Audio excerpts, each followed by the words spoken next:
Son las 2 de la tarde, la 1 en Canarias. Radio María.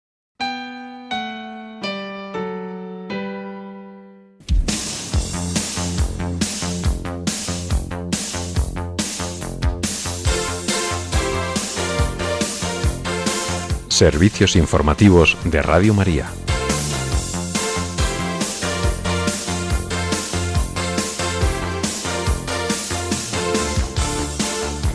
El Papa León XIV abordará en su viaje a África temas como la paz, la migración, la familia y el colonialismo. Irán bloquea el estrecho de Hormuz mientras la OTAN alerta de un grave peligro y Donald Trump propone con peajes que Europa rechaza. Y España mantiene su no a una misión de la OTAN para garantizar el tránsito en Hormuz.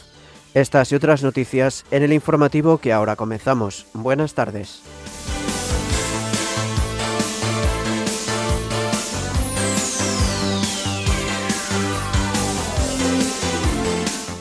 En la República Democrática del Congo, el obispo de Butembo, Beni, exhorta a rezar por la paz tras el último atentado en Mambasa. El Papa León XIV afirma que responder a las necesidades concretas de las personas siempre ha sido un objetivo central de la Iglesia Católica. Las diócesis españolas se unen a la oración por la paz convocada para mañana por el Papa León XIV. La Archidiócesis de Barcelona lanza la web Alza la mirada con motivo de la visita del Santo Padre a esta ciudad. Israel mantiene su ofensiva en Líbano con más de 300 muertos y ataques a ambulancias, mientras Netanyahu anuncia negociaciones directas. Gaza vive una crisis financiera extrema y recurre al dinero informal ante la escasez de efectivo y el colapso de los bancos. En España, Adif detecta en trenes de la línea Cáceres-Sevilla marcas como las previas al accidente de Adamuz. Hoy entra en vigor la ley de multirreincidencia que castiga con cárcel a los condenados 4 veces por hurtos. Y en deportes, el Campeonato de Europa de Bádminton de Huelva se queda sin representantes españoles en competición.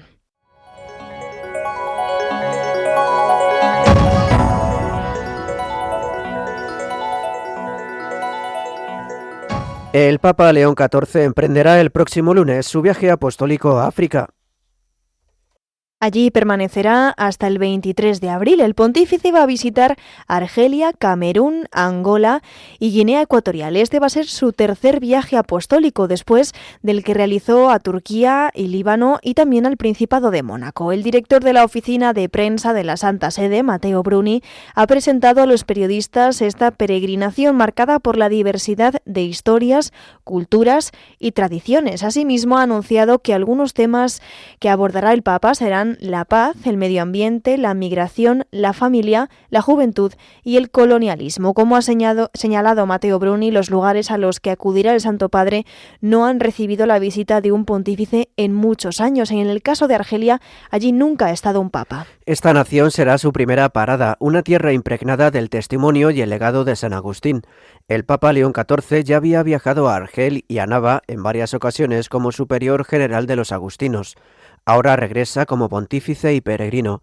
Según ha avanzado el director de prensa de la Santa Sede, en este país el sucesor de Pedro abordará el tema de la migración y del riesgo de explotación de los recursos por parte de otros. Y desde Argelia el Papa continuará su viaje marcado por vuelos o viajes en helicóptero casi diarios a Camerún, una nación en la que el Papa San Juan Pablo II habló de esperanza y el Papa Benedicto XVI de reconciliación, justicia y paz.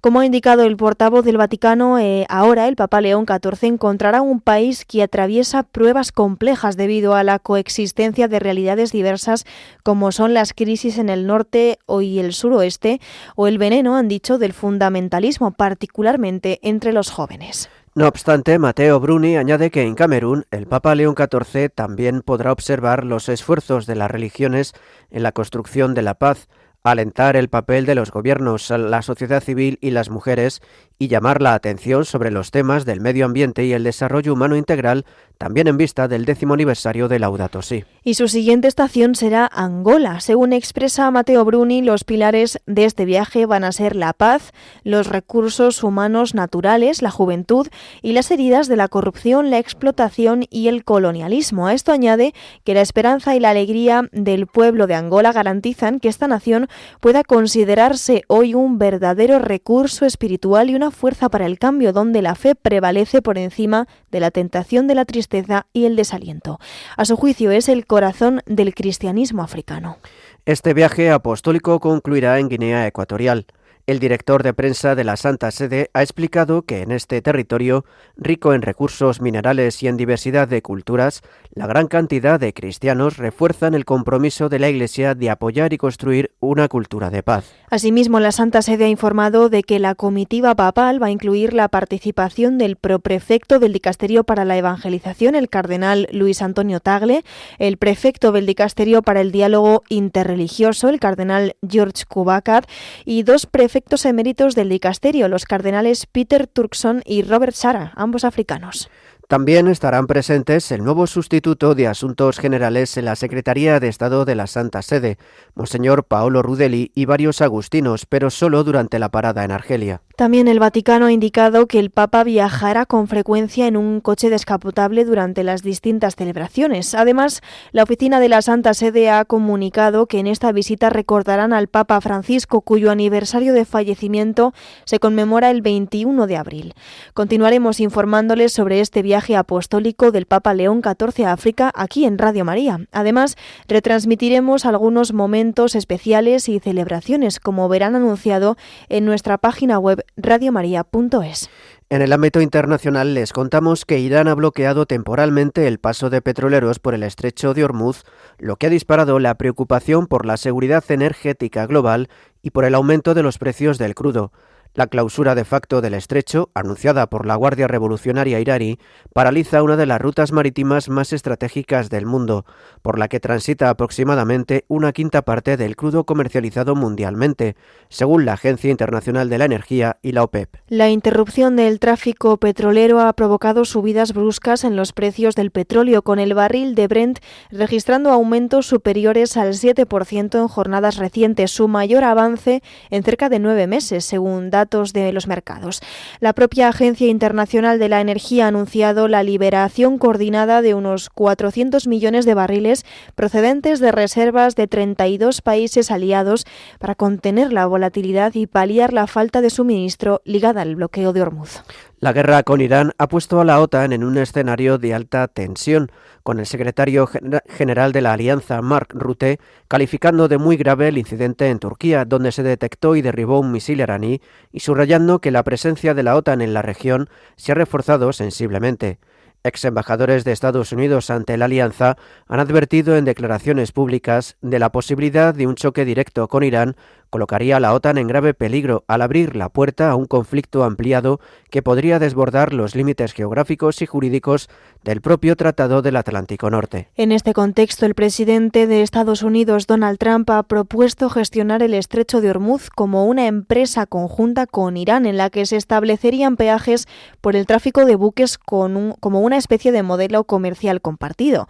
La Unión Europea y el Reino Unido han rechazado de forma categórica esta idea, considerándola inaceptable e incompatible con una normativa internacional marítima. Aquí en España, el ministro de Asuntos Exteriores, Unión Europea y Cooperación, José Manuel Álvarez, ha recalcado el rechazo de nuestro país a involucrarse en una eventual misión de la OTAN para garantizar el tránsito de buques por el estrecho de Ormuz, en el marco de la escalada bélica en Oriente Próximo. Así lo ha hecho el ministro en declaraciones a los medios antes de su intervención en la comisión del ramo en el Senado, después de que el secretario general de la OTAN, Mark Rutte, haya planteado que la alianza tenga un papel en Ormuz, tal como quiera el presidente estadounidense. José Manuel Álvarez ha asegurado que Rutte no ha informado ni consultado a los aliados sobre una participación en Ormuz, pero ha insistido en que, en cualquier caso, la OTAN no tiene ninguna participación, dice, en la guerra de Irán.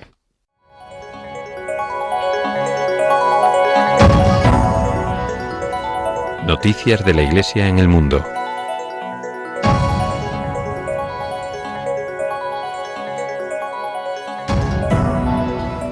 En la República Democrática del Congo, el obispo de Butembo Beni, Monseñor Melquisedec Sikuli Paluku, ha expresado su pesar tras un atentado perpetrado por rebeldes que ha dejado, según los últimos informes, 43 fallecidos en la provincia nororiental de Ituri, lo que incrementa la preocupación por la inseguridad en esta región. El ataque ocurrió hace unos días en la aldea de Bafuacao, en el territorio de Mambasa. Las fuerzas democráticas aliadas, el grupo armado afiliado al Estado Islámico, irrumpieron en la aldea incendiando cerca del 60% de las viviendas y masacrando a decenas de personas. Ante este triste episodio, Monseñor Paluku ha pedido oraciones por la paz y ha instado a las autoridades a garantizar la protección de la vida y los bienes en medio de la persistente inseguridad. Y en el marco de la Pascua, el prelado ha recordado que la pasión de Cristo no fue su derrota, sino la mayor manifestación de su amor sin límites. Finalmente ha remarcado que resucitar con Cristo no significa abandonar el mundo, sino cumplir fielmente con las propias responsabilidades. Más noticias. El Papa León XIV se ha reunido esta mañana con los directivos y empleados del Instituto Nacional de Seguridad Social de Italia. Dirigiéndose a sus miembros, ha destacado que la función social e institucional les exige atender las necesidades de muchas personas vulnerables mediante mecanismos para la distribución equitativa de la riqueza, con especial atención a las situaciones críticas. El pontífice afirma que esto les brinda la oportunidad de actuar eficazmente en la promoción de una responsabilidad social que combine el desarrollo económico y la cohesión comunitaria, orientando las decisiones hacia el bien común. Su santidad ha comentado que en general existe mucha riqueza en el mundo, pero el número de pobres sigue creciendo.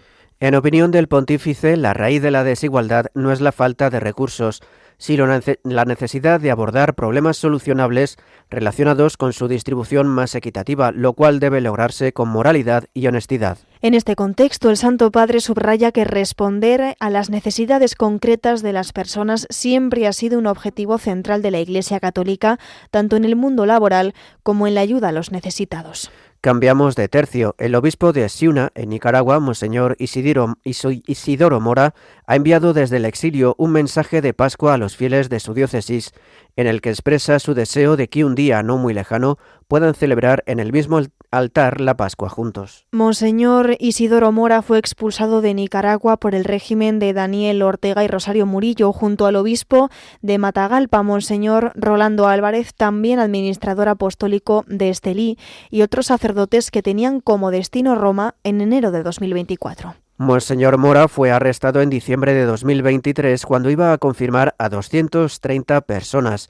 Un día antes celebró una misa en Matagalpa donde pidió rezar por Monseñor Álvarez, que había sido condenado a 26 años y 4 meses de cárcel. En el mensaje que para esta semana ha dirigido a sus fieles, Monseñor Mora resalta que la Pascua nos recuerda que todo el dolor y el sufrimiento vivido al final tiene su recompensa. A su vez, ha comentado que no se cansa de rezar al Señor desde el exilio para que sigan llevando la alegría del Evangelio. Finalmente, ha pedido la intercesión de la Virgen María para todos ellos.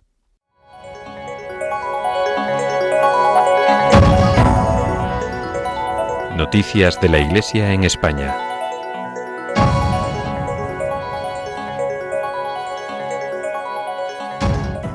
Le recordamos que el Santo Padre presidirá mañana una vigilia de oración por la paz en el mundo, en la Basílica de San Pedro del Vaticano. Será a las 6 de la tarde y podrán unirse en directo a través de Radio María. En comunión con esta petición de oración del Santo Padre, varios obispos españoles han convocado para mañana varios momentos de oración. Entre ellos, en Valencia, su arzobispo, Monseñor Enrique Benavent, presidirá a las 11:30 de la mañana la misa jubilar conclusiva de la peregrinación en la Capilla de la Sagrada Reliquia, que será a su vez el acto central de convocatoria a rezar por la paz unidos al Papa León. Un centenar de jóvenes procedentes de las diócesis de Segorbe-Castellón, de Valencia y de Orihuela-Alicante, así como de las Islas Baleares, están participando en la primera gran peregrinación juvenil con motivo del Año del Santo Cáliz. Han llegado a esta mañana a Valencia después de recorrer una ruta en Sagunto y Massamagrell. Todos ellos rezarán juntos mañana, unidos al sucesor de Pedro. En Barcelona, por otro lado, los obispos auxiliares de la archidiócesis, Monseñor Javier Vilanova y Monseñor David Abadías, presidirán mañana una misa en la catedral de esta ciudad a las 7:15 de la tarde. Tras esta Eucaristía, tendrá lugar una vigilia de oración por la paz. Desde el Arzobispado de Barcelona expresan que a través de esta celebración, dentro de la fiesta de la Divina Misericordia, quiere unirse espiritualmente al Santo Padre. Con su oración quieren implorar al Dios de la vida que conceda el don de la paz en un mundo azotado por las guerras y marcado por el odio y la indiferencia, en palabras del pontífice. Por su parte, el arzobispo de Toledo, Monseñor Francisco Cerro, ha convocado una vigilia de oración para pedir por la paz en comunión espiritual con la vigilia de oración que tendrá lugar en la Basílica Vaticana. Así lo expresa a través de una carta circular remitida a los sacerdotes, vida consagrada y laicos de la archidiócesis. Este encuentro de oración por la paz del mundo se desarrollará a las 6 de la tarde en la parroquia del Buen Pastor de la ciudad de Toledo. De igual manera, Monseñor Cerro invita a promover en las parroquias y comunidades diocesanas encuentros de oración para pedir por esta intención ante la situación de gran sufrimiento que vive nuestro mundo, dice, herido por la guerra, el odio y la indiferencia. El arzobispo de Toledo ha insistido en que se trata de una expresión viva de la comunión eclesial y el compromiso con la paz. Más noticias. La Archidiócesis de Barcelona ha anunciado la creación de la web alzalamirada.es y en versión catalana alzalamirada.cat con motivo del viaje apostólico del Papa León XIV a esta ciudad. El objetivo es que sea el espacio de referencia para disponer de toda la información relacionada con la visita. El sitio web en una primera fase ofrece la carta del arzobispo de Barcelona, el cardenal Juan José Omella. En ella invita a acoger al pontífice y alzar la mirada hacia la Torre de Jesucristo, en referencia a la torre de la Basílica de la Sagrada Familia. Además, el purpurado anima a dejar que el amor de Dios penetre en nuestros corazones y nos impulse a transformar nuestro mundo. Por otra parte, el sitio web ofrece una biografía actualizada del Papa León XIV, destacando su trayectoria y las claves del actual pontificado. Al mismo tiempo, la web permite inscribirse como voluntario, aunque esta semana han anunciado que ya está cubierto el cupo, y explica las formas de poder realizar donativos. Hacia finales de este mes de abril y comienzos de mayo, la web también va a ofrecer materiales catequéticos y pastorales para poder trabajar en comunidad, así como subsidios litúrgicos con diversas oraciones referentes a la visita papal. Cambiamos de asunto. El arzobispo de Pamplona y obispo de Tudela, Monseñor Florencio Rosselló, ha señalado que hacer la declaración de la renta es un deber ciudadano y un deber moral. Así lo ha declarado al presentar en Navarra la campaña para marcar la X en la casilla de la Iglesia. Yo siempre he defendido que para marcar la X primero hay que hacer la declaración de renta, porque y aunque no, también. Yo entiendo que la declaración es un deber moral, pero también es un deber ciudadano para cumplir con las instituciones. O sea, yo creo que hay que hacer, no me parece bien la defraudación, el fraude, hay que ser responsable. No hacerlo supone pues incurrir en sanciones económicas, administrativas, y también delito fiscal, y yo traslado a delito moral también. Y los cristianos también estamos comprometidos, no solo por la X, sino como responsables de nuestro compromiso ciudadano. Además, Monseñor Florencio Rosselló ha afirmado que marcar la X en la casilla de la Iglesia al hacer la declaración de la renta es también una manera de contribuir al bien común y a la mejora de los servicios públicos.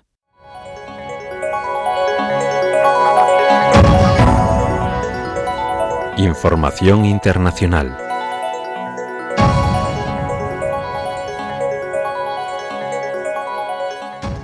Israel ha intensificado sus ataques sobre el Líbano, donde la ofensiva ya ha dejado más de 300 muertos y miles de heridos, además de provocar el colapso de hospitales, desplazamientos masivos y una creciente alarma internacional. A ello se suma el anuncio por parte de Israel de próximos ataques contra ambulancias y zonas de evacuación, un hecho que agrava la crisis humanitaria y multiplica la presión sobre las autoridades israelíes.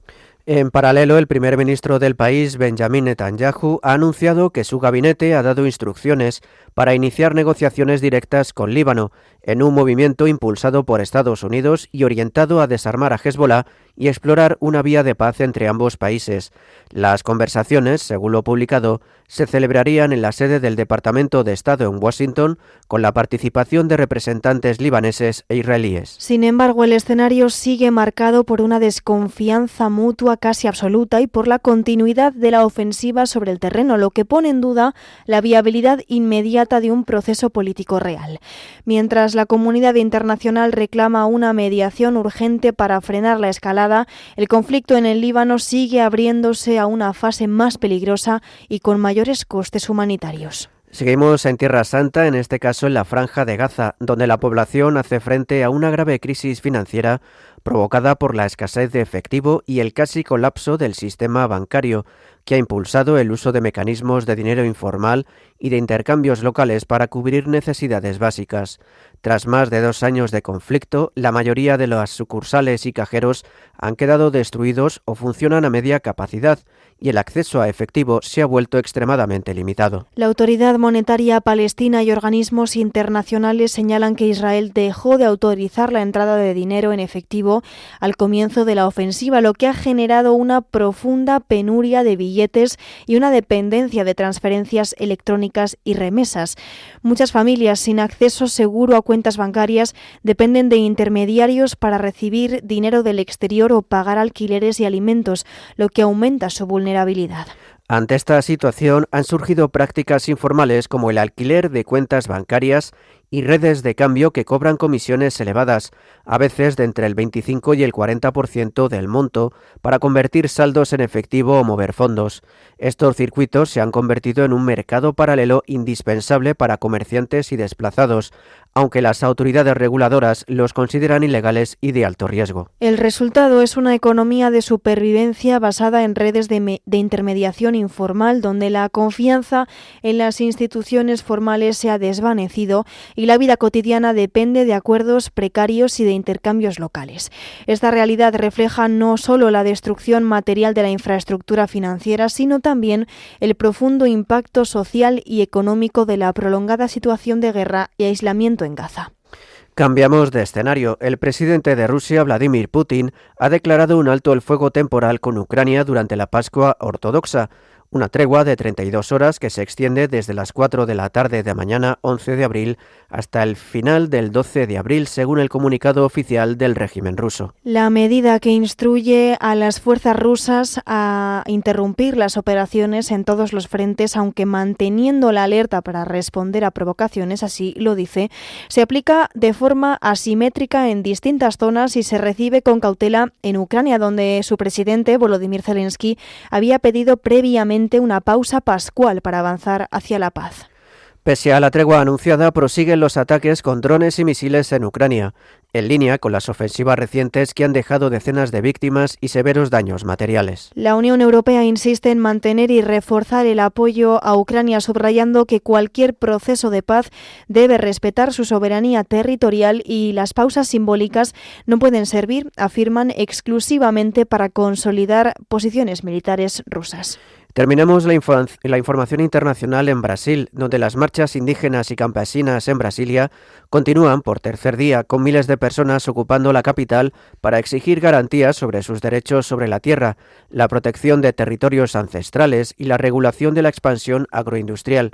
Los manifestantes denuncian que la deforestación en la Amazonía y otros biomas sigue avanzando rápidamente, impulsado por grandes proyectos agrícolas y mineros que, según sus organizaciones, ponen en riesgo sus comunidades, la biodiversidad y el clima global. En el centro de las consignas figuran la defensa de la demarcación de territorios indígenas, el rechazo a proyectos de leyes que facilitan la explotación de tierras públicas y la exigencia de políticas ambientales más estrictas.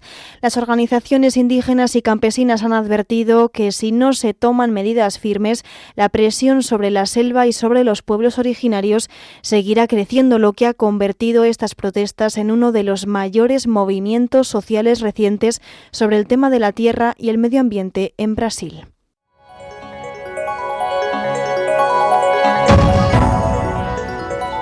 Información nacional. Adif ha detectado en trenes de la línea Cáceres-Sevilla marcas similares a las observadas en los convoyes que atravesaron la zona del accidente de Adamuz en Córdoba antes del descarrilamiento. El operador público no ha logrado identificar el punto de la vía que estaría provocando estas anomalías y ha activado avisos internos para localizar su origen. La investigación preliminar del accidente de Adamuz apunta a que varios trenes que atravesaron el tramo afectado en las horas previas presentaron marcas similares en sus ruedas provocadas por la rotura de una soldadura del carril. Ese fallo en la infraestructura se habría producido hasta 22 horas antes del descarrilamiento sin ser detectado. Ahora, y según revela el diario digital El Debate, Adif ha detectado señales similares en convoyes de la línea entre Cáceres y Sevilla. La detección de estos daños sí ha activado los protocolos de vigilancia y revisión, mientras el origen del defecto sigue sin identificarse. Mientras tanto, la Asociación Víctimas de Descarrilamiento Adamuz ha registrado un escrito ante el presidente de Andalucía, Juanma Moreno, en el que critica los acontecimientos sucedidos con respecto a la grave gestión sanitaria de asistencia del 061 y el 112, tras el siniestro ferroviario del 18 de enero y que causó 46 víctimas mortales. Por ello, reclaman una exhaustiva investigación de lo sucedido y que se depuren las correspondientes responsabilidades políticas y jurídicas al respecto. La organización, a través de su abogado Antonio Benítez Hostos, en este escrito explica que además del presidente andaluz, se han presentado los correspondientes escritos de denuncia ante la Comisión de Investigación de Accidentes Ferroviarios y al Defensor del Pueblo andaluz. Además, se señala que se dará traslado de estos hechos y denuncia a la sección civil y de instrucción del Tribunal de Instancia de Montoro en Córdoba, quien está llevando a cabo la investigación. En este sentido, la asociación indica que el reciente informe de la Guardia Civil señala que del estudio inicial de las grabaciones de los distintos operadores de emergencias se comprueba que existió una importante confusión inicial debido al gran volumen de llamadas simultáneas y desconcierto, vinculándose todos los avisos al tren Irio, y las llamadas que alertaban del tren Alvia se interpretaron como un accidente no relacionado y de menor gravedad o se confundieron con el otro tren. Además, la Asociación Víctimas de Descarrilamiento Adamuz asegura que se produjeron graves faltas de coordinación entre los diferentes servicios de emergencia. A su juicio, es posible que esta gravísima falta de coordinación y asistencia inmediata de los medios sanitarios haya podido supuestamente provocar más víctimas, más heridos y de mayor gravedad. Cambiamos de asunto. El Consejo de Informativos de Televisión Española ha convocado una votación el 24 de abril para que los trabajadores decidan, entre otros aspectos, posibles acciones de protesta ante la actual situación de Radiotelevisión Española, RTV. Según el comunicado enviado esta mañana a los trabajadores, la encuesta será de forma presencial y mediante cajas de cartón ante la imposibilidad de haber encontrado otra alternativa después de 7 meses de negativas y presiones por parte de la Dirección de Televisión Española para evitar esta consulta. El motivo de realizar esta encuesta es que después de varias asambleas con los trabajadores, quieren saber el sentir de todos los profesionales respecto a diversos temas que creen que preocupan. Entre ellos señalan la actual situación de Radiotelevisión Española con el cambio de ley en 2024 y su independencia, así como los programas informativos, la carrera profesional, los programas de actualidad informativa y la externalización. Por otro lado, la modificación del Código Penal con la ley de multirreincidencia, que condena entre 1 y 3 años de prisión a quien haya sido condenado firmemente por más de 3 hurtos o delitos menos graves, entra hoy en vigor tras ser aprobada en el Congreso, impulsada por Juntos por Cataluña. La ley impone penas de prisión de 6 a 18 meses o multas de 1 a 2 años para quien defraude energía para el cultivo de marihuana y prevé castigar con entre 3 y 5 años de prisión el llamado petaqueo vinculado al suministro de combustible a narcolanchas. Se aplicará la previsión del castigo por multirreincidencia a los casos de estafa con ánimo de lucro cuando se utilice engaño para producir error en otro. Para imponer la sanción o pena se tendrá en cuenta el importe de lo defraudado, el perjuicio económico ocasionado a la víctima o también las relaciones entre esta y el defraudador. Y me pintaba las manos y la cara de azul. La cuarta fiesta de la Resurrección, organizada por la Asociación Católica de Propagandistas, tomará mañana la plaza de Cibeles en Madrid con los conciertos de los Gypsy Kings, Hakuna Group Music, Boney M, Liz Mitchell y Andrés Reyes. Así lo ha trasladado la organización en un comunicado en el que ha señalado que el evento, que busca conmemorar la resurrección de Cristo en un ambiente festivo, se va a desarrollar entre las 6:30 de la tarde y las 9:30 de la noche. La apertura de puertas está prevista a las 5 de la tarde. El encuentro, que el año pasado reunió a unos 85.000 asistentes, estará conducido por el locutor de radio Javi Nieves y contará con la animación de DJ El Pulpo. Además, durante la fiesta sonará en directo el tema Gólgota del artista Ángel Catela, ganador del concurso Música y Fe, una iniciativa impulsada por la Asociación Católica de Propagandistas para descubrir y apoyar a jóvenes talentos cuya música está inspirada en los valores cristianos.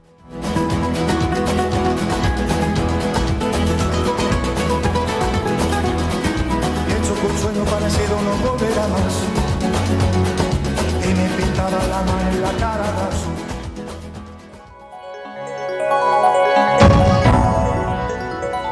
Información deportiva.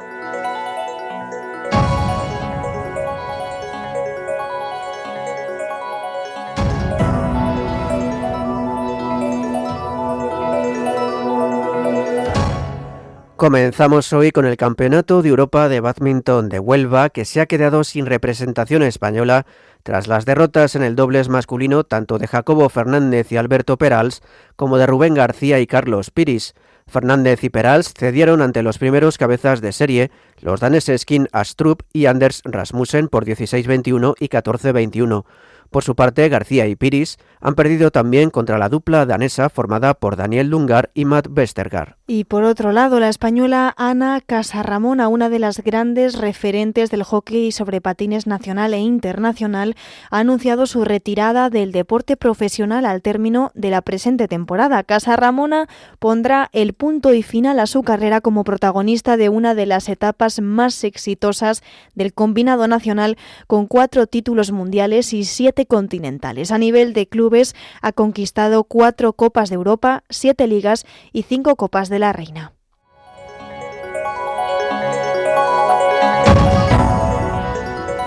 Noticias autonómicas.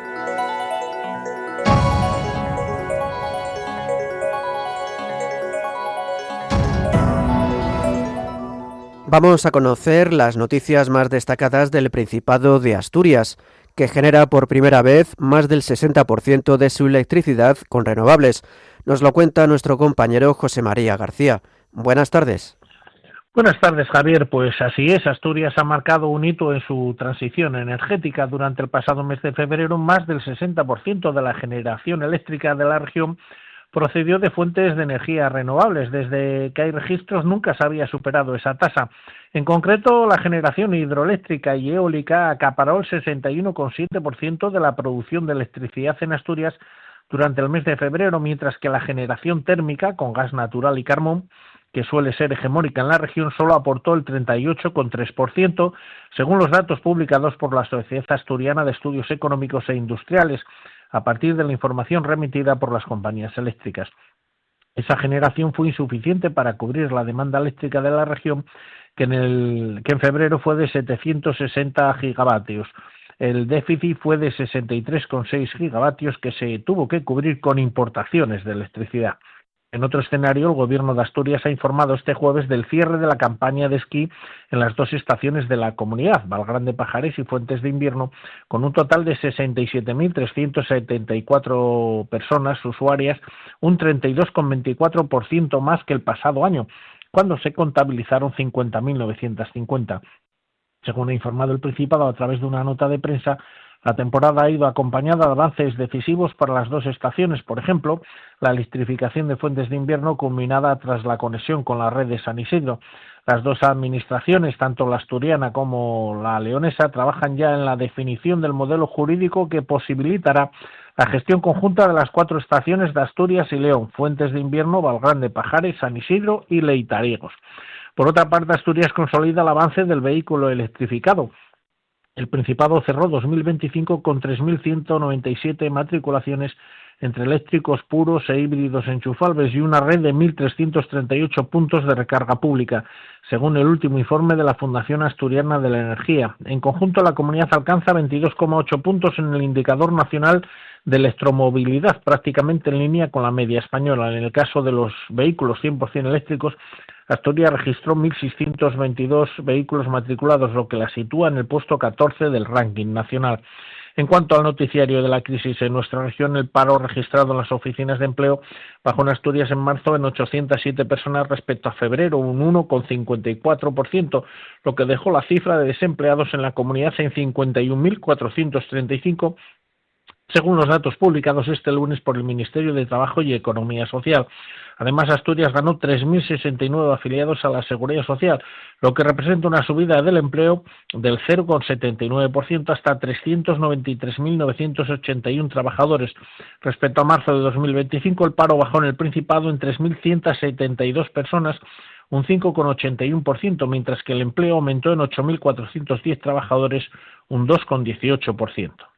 Por otro lado, comienza la campaña de la renta y el Principado prevé ingresar 38 millones más este año, pese a aplicar nuevas rebajas fiscales.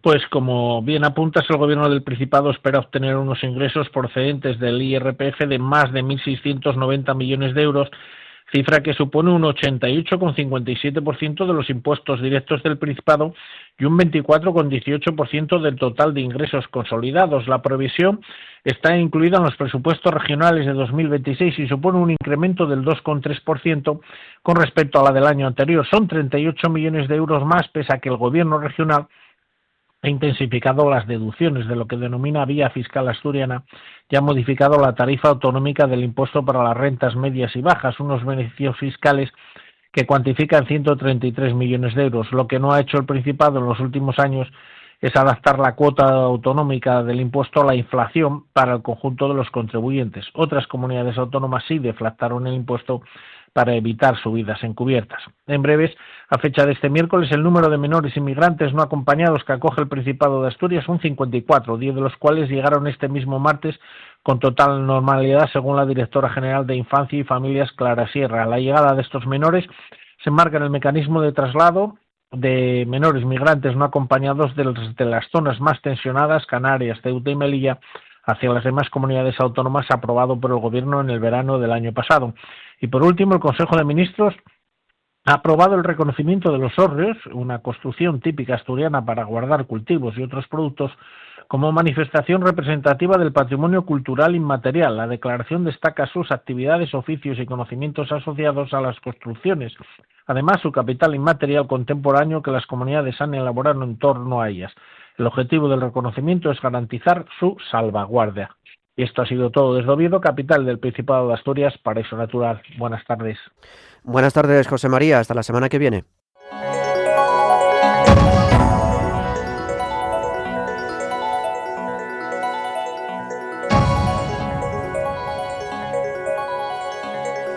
Y terminamos con la previsión del tiempo para este fin de semana realizada por Miriam Irraiz. Esta tarde podríamos seguir con tormentas en puntos del suroeste, oeste y centro peninsular y podría caer también algún chubasco en Canarias. La calima y el viento seguirán presentes en gran parte del territorio nacional.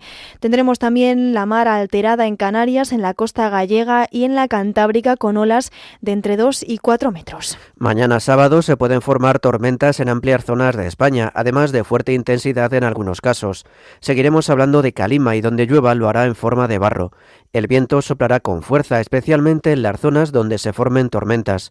La mar estará alterada en Canarias, en la costa gallega y en la Cantábrica, con olas de entre 2 y 4 metros. Las temperaturas experimentarán un acusado ascenso. Y el domingo las precipitaciones se trasladarán hacia el este peninsular, dejando también nevadas en zonas montañosas que podrían llegar incluso a cotas algo más bajas. Todavía tendremos calima, aunque más concentrada en la fachada mediterránea y en ambos archipiélagos. El viento, por su parte, va a soplar con más fuerza en la mayor parte del país. La mar seguirá alterada en las mismas zonas, con olas que podrían superar los 5 metros en la costa gallega y cantábrica, mientras que en Canarias, el Estrecho y en la costa de Gerona se esperan olas de entre 2 y 3 metros de altura. Las temperaturas el domingo seguirán siendo bajas.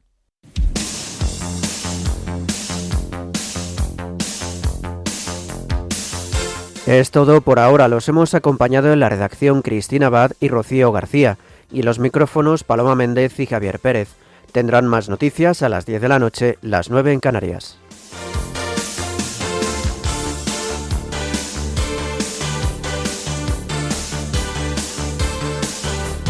Informativos de Radio María.